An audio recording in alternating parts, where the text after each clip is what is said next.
சமையல் இவருடைய வியூவர்ஸ் எல்லாருக்கும் வணக்கம். இன்றைக்கி நம்ம வீடியோவில் பருப்பு போலி எப்படி பண்ணுறதுன்னு பார்க்க போகிறோம். தேவையான பொருட்கள்: 1 கப் கோதுமை மாவு, அரை கப் மைதா மாவு, ஒரு 3 ஏலக்காவை தூள் பண்ணி எடுத்து வச்சுருக்கிறேன், ஒரு 2 டேபிள் ஸ்பூன் நெய், 200 கிராம் வெல்லம், 200 கிராம் கடலைப்பருப்பை 30 நிமிஷம் போல் தண்ணியில் ஊற வச்சு கழுவி எடுத்து வச்சுருக்கிறேன், உப்பு தேவையான அளவு, ஒரு 1/4 ஸ்பூன் மஞ்சள் தூள். ஃபஸ்ட்டு நம்ம போலி பண்ணுறதுக்கு மாவு ரெடி பண்ணிடலாம். 1 கப் கோதுமை மாவு, அரை கப் மைதா மாவு, ஒரு 1/4 ஸ்பூன் போல் உப்பு, கலருக்காக ஒரு 1/4 ஸ்பூன் மஞ்சள் தூள், ஒரு 1 ஸ்பூன் நெய் சேர்த்துக்கிறேன். இதை நல்லா கலந்து எடுத்துடலாம். நல்லா கலந்து விட்டுட்டு கொஞ்சம் கொஞ்சமாக தண்ணி விட்டு விரவி எடுத்துக்கலாம்.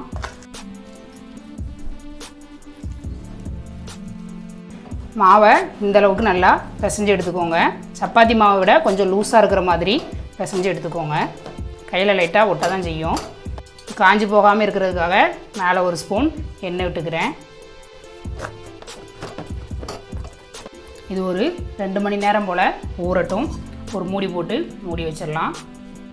இது ஊறுற டைமுக்குள்ளே உள்ளே வைக்கிற ஸ்வீட் ஸ்டஃபிங் நம்ம ரெடி பண்ணிடலாம். நம்ம எடுத்து வச்சுருக்கிற 1 கப் கடலைப்பருப்பு 200 கிராம் இதை உள்ளே சேர்த்துடலாம். கடலைப்பருப்பு மூழ்கிற அளவுக்கு 1 கப் தண்ணி விட்டுக்கிறேன்.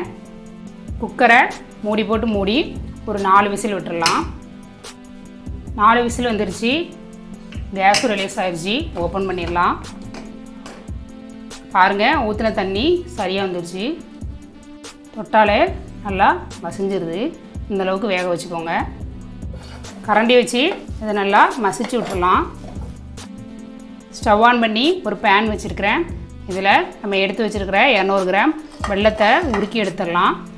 ஒருவேளை நீங்கள் எடுத்துக்கிற வெல்லம் தூசி எதுவுமே இல்லாமல் இருந்தால் நீங்கள் டைரெக்டாக கடலைப்பருப்போடு சேர்த்துக்கலாம். இதில் ஒரு 1/4 டம்ளர் தண்ணி விட்டுக்கிறேன். வெல்லம் நல்லா கரையட்டும். வெல்லம் நல்லா கரைஞ்சிருச்சு. இப்போ நம்ம இதை வடிகட்டிடலாம். நம்ம வடிகட்டி வச்சுருந்த வெல்லத்தை திரும்பவும் உள்ளே சேர்த்துடலாம். வெல்லம் கொஞ்சம் நல்லா கொதிக்கட்டும். வெல்லம் நல்லா கொதிக்க ஆரம்பிச்சிருச்சு. இந்த ஸ்டேஜில் நம்ம வேக வச்சு மசிச்சு வச்சுருக்கிற கடலைப்பருப்பை உள்ளே சேர்த்துடலாம். ஃபஸ்ட்டு கொஞ்சம் தண்ணியாக இருக்கிற மாதிரி தான் தெரியும். நல்லா மிக்ஸ் பண்ணிங்கன்னா கெட்டியாயிரும். இப்போது ஒரு பிஞ்சளவு உப்பு சேர்த்துக்கிறேன். ஒரு 3 ஏலக்காவை தூள் பண்ணி எடுத்து வச்சுருக்கிறேன், அதை சேர்த்துக்கிறேன். ஒரு அரை ஸ்பூன் நெய் விட்டுக்கிறேன். அவ்வளோதான். நல்லா மிக்ஸ் பண்ணி விடுங்க. நல்லா கெட்டியாயிடுச்சு. உள்ளே வைக்கிற கடலைப்பருப்பு ஸ்வீட் ஸ்டஃபிங் ரெடி ஆயிடுச்சு. இது கொஞ்சம் நேரம் ஆறட்டும். நம்ம ரெடி பண்ணி வச்சுருந்த கடலைப்பருப்பு ஸ்வீட் ஸ்டஃபிங் நல்லா ஆறிடுச்சு. நம்ம 2 மணி நேரம் ஊற வச்சு வச்சுருந்த மாவு ஓப்பன் பண்ணிடலாம். மாவும் நல்லா சாஃப்ட் ஆயிடுச்சு. இப்போ நம்ம போலி பண்ண ஸ்டார்ட் பண்ணிடலாம். ஒரு வாழை இலையில் எண்ணெய் தடவி வச்சுருக்கிறேன். நம்ம ரெடி பண்ணி எடுத்து வச்சுருந்த மாவை பெருவரலுக்கும் ஆள்காட்டி வரலுக்கும் இடையில வச்சு இந்த மாதிரி ஒரு சின்ன பாலை எடுத்துக்கலாம்.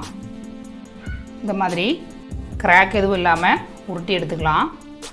இந்த மாவை நல்லா ஒரு வட்டமாக அழுத்தி எடுத்துக்கலாம். நம்ம ரெடி பண்ணி வச்சுருந்த கடலைப்பருப்பு ஸ்டஃபிங்கை நடுவில் வச்சிடலாம். வச்சுட்டு எல்லா பக்கமும் இதை கவர் பண்ணி விட்டுருங்க. மாவு நல்லா ஊறினாதான் நம்ம இழுக்க சாஃப்டாக எல்லா பக்கமும் வரும். இந்த மாதிரி கவர் பண்ணிவிட்டு எக்ஸஸாக மாவு இருந்தால் அதை வெளியில் எடுத்துடலாம்.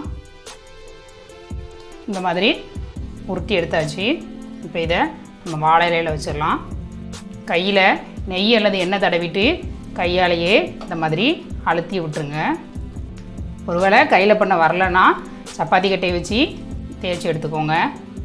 நம்ம உள்ளே வச்சுருந்த கடலைப்பருப்பு ஸ்டஃபிங் வெளியில் தெரிகிற அளவுக்கு எல்லா பக்கமும் ஈவனாக அழுத்தி எடுத்துக்கோங்க. பாருங்கள், எடுக்கிறதுக்கு இவ்வளோ அழகாக வந்திருக்குன்னு. இப்போ நம்ம தோசைக்கல்லில் போட்டு வேக வச்சிடலாம். ஸ்டவ் ஆன் பண்ணி ஒரு தோசை தவா வச்சுருக்கிறேன். லைட்டாக நெய் தடவிக்கலாம். நம்ம ரெடி பண்ணி வச்சுருந்த போலியை உள்ளே வச்சிடலாம். இதை மாற்றி போட்டுடலாம்.